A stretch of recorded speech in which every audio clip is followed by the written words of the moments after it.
রোদের মধ্যে বৃষ্টি হওয়া মানে শিয়ালের বিয়ে, এই কথাটা আমরা কম বেশি সবাই শুনেছি। তো হ্যালো, আসসালামু আলাইকুম, welcome to our page Aladdin Genie lifestyle. সবাই কেমন আছেন? আশা করছি ভালো আছেন। আমরাও ভালো আছি আলহামদুলিল্লাহ। এই তো দেখতে পাচ্ছেন কড়া একটা রোদে মুষলধারে বৃষ্টি হচ্ছে।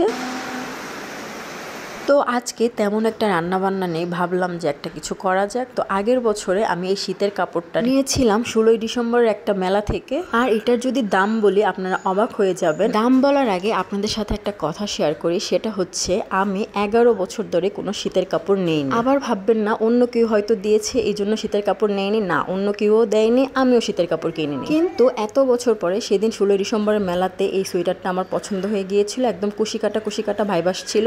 তো এটা নিয়ে নিলাম। আর এটার দাম মাত্র, যেটা বলেছিলাম অবাক হবেন, আসলেই অবাক হবেন, এটার দাম মাত্র 50 টাকা। ভাবা যায়? আপনারাই বলেন। তো এই 50 টাকা সোয়েটারটাকে আমি পাল বসিয়ে দিয়েছি। এগুলো পাল না, মানে পুঁতি বলা যায়, সাদা পুঁতি বলতে পারেন। তো এগুলো হাতে আর সোয়েটারে বসিয়ে দিয়েছিলাম। আর এই পুঁতিগুলো আমার ননদ তার ব্রেসলেটটা ছিঁড়ে যাওয়ার পর আমাকে দিয়ে বলেছিল যে আপনি তো অনেক কিছু করতে পারেন, তো আপনি রেখে দেন। তো আমি এগুলো কাজে লাগালাম এই সোয়েটারে। ছোট পুঁতির সাথে বড় পুঁতি ছিল কিছু, এগুলো বোতাম হিসেবে কাজে লাগালাম। এই তো দেখতে পাচ্ছেন এই সোয়েটারটা কিন্তু ল্যাভেন্ডার হোয়াইট কালারের মধ্যে, হোয়াইট না ক্রিম কালারটাই। আমার একটা ল্যাভেন্ডার শাড়ি আছে, ভাবতেছি যে শীতের মধ্যে এটা দিয়ে পরলে তো আপনাদের সাথে শেয়ারই করব। তো চলেন রান্না বান্না করা যায়। এগুলো ছিল আমার শ্বশুরবাড়ি থেকে আসা মলা মাছ, মানে ছোট ছোট মলা বা কাচকি যেটাই বলেন না কেন। প্রায় 1 থেকে 1.5 কেজির মতো মাছ আমি একা বানিয়েছি। আর বানাতে যে আমার পিঠের ঘাড়ের ব্যথা তো শেষ, আর জীবনও মাছ বানাইনি, তাও আবার ছোট মাছ বানিয়েছি।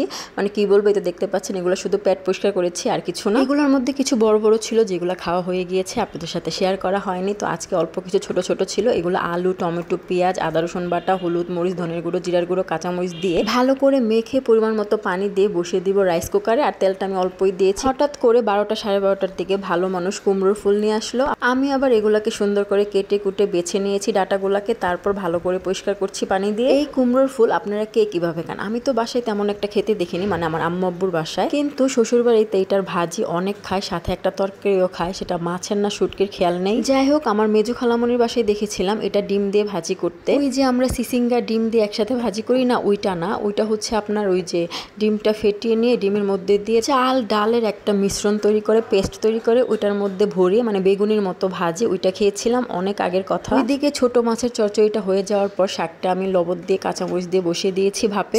সরি শাক না, কুমড়োর ফুল। এদিকে আবার ছোট মাছ থেকে কিছু বড় বড় মাছ বেছে নিয়ে আদা রসুন বাটা, তারপর হচ্ছে হলুদ লবণ মরিচ দিয়ে একটু মেখে রেখে দিব ম্যারিনেট করে। আমার পাপাইটা আবার ছোট মাছের চচ্চড়িটা খেতে চায় না, কারণ মাথাটা কামড় দিতে গেলে একটু কাটা কাটা লাগে। তাকে এভাবে মেখে বেশি করে তেলে মুড়মুড় করে ভেজে দিলে ফিশ চিপস হিসেবে খায়।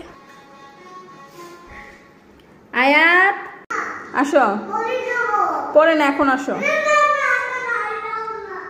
খেলা হয়নি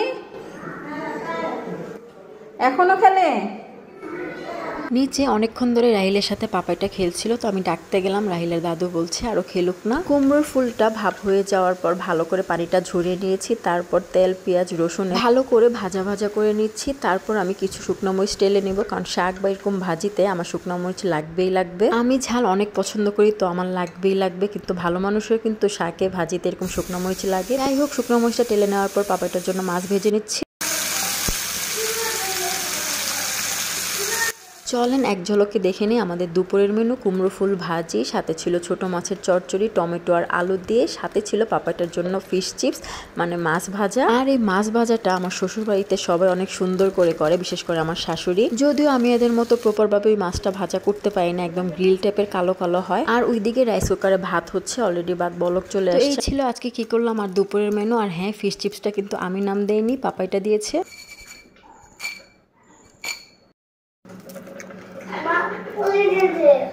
সবাই ভালো থাকবেন, আল্লাহ হাফেজ, আসসালামু আলাইকুম।